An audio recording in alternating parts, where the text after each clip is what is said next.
எல்லாரும் நல்லா இருக்கீங்களா? ஒரு சின்ன கதை சொல்லி தரேன். ஒரு கிராமத்துல 2 முதியவர்கள் இருந்தாங்க. அவங்க மரத்துக்கு அடியிலேயாக்க அவங்க வாழ்ந்து வந்தாங்க. அவங்களால வேலை எதுவுமே செய்ய முடியாது. ஒரு வேளை சாப்பாட்டுக்கு யாராச்சும் கொடுத்தா மட்டும்தான் அவங்களால சாப்பிட முடியும். அந்த மாதிரி இருக்கும்போது அந்த கிராமத்தை ரசிக்கிறதுக்கு வேண்டி அரசர் வர்றாரு. அந்த கிராமத்துல என்னெல்லாம் இருக்குதுன்னு பாக்குறதுக்கு வேண்டி அந்த அரசர் வரும்போது அரசரோட கண்ணுல இந்த 2 முதியோர்களை தெரியுது. அப்படியே அந்த முதியோர்கள் கிட்ட கேட்கறாங்க, என்ன நீங்க இங்க இருக்கீங்க, உங்களுக்கு வீடு ஒன்றும் இல்லையா, குடும்பம் ஒன்றும் இல்லையான்னு கேட்கறாங்க. அப்ப அந்த முதியோர் சொல்லுவாங்க, இல்ல எங்களுக்கு யாருமே இல்லை, நாங்க அனாதைகன்னு சொல்லுவாங்க. அப்படி சொல்லி முடிச்சுட்டு அந்த அரசர் சொல்லுவாரு, சரி நாளையில இருந்து உங்களுக்கு நான் எல்லாமே கொண்டு வந்து தரேன், சாப்பாட்டுக்கு சாப்பாடு, உணவு, உடை எல்லாமே உங்களுக்கு கொண்டு வந்து தரேன் அப்படின்னு சொல்லி சொல்லுவாங்க.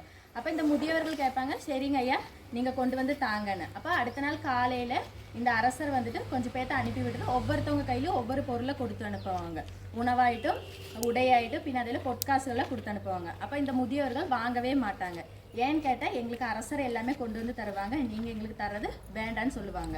ஒரு 2 நாள் முடிஞ்சதும் அந்த அரசர் வந்துட்டு இவங்களை பார்க்கறக்கு வேண்டி வர்றாங்க. வந்துட்டு கேட்பாங்க, நான் கொடுத்து அனுப்புனதில் நீங்கள் வாங்கினீங்களான்னு கேட்கும்போது, இல்லைங்க ஐயா நீங்கள் வந்து தருவீங்கன்னு சொல்லி நாங்கள் எதிர்பார்த்துட்டு இருந்தோம்னு சொல்லுவாங்க. அப்போ அந்த அரசர் அவங்க கிட்ட சொல்லுவாங்க, உங்களுக்கு நான் ஒரு வாய்ப்பு தந்தேன், நான் கொடுத்து அனுப்புறதில் நீங்கள் வாங்கணும்னு சொல்லியிருந்தேன், ஆனால் நீங்கள் வந்துட்டு அது வாங்கவே இல்லைன்னு சொல்லுவாங்க. அப்போ இதுலேருந்து நமக்கு என்ன கிடைக்குதுன்னா, நமக்கு வாய்ப்புங்கிறது எப்படி வரும், எந்த நேரத்தில் வரும், எங்கிருந்து வரும்னு நமக்கு தெரியாது.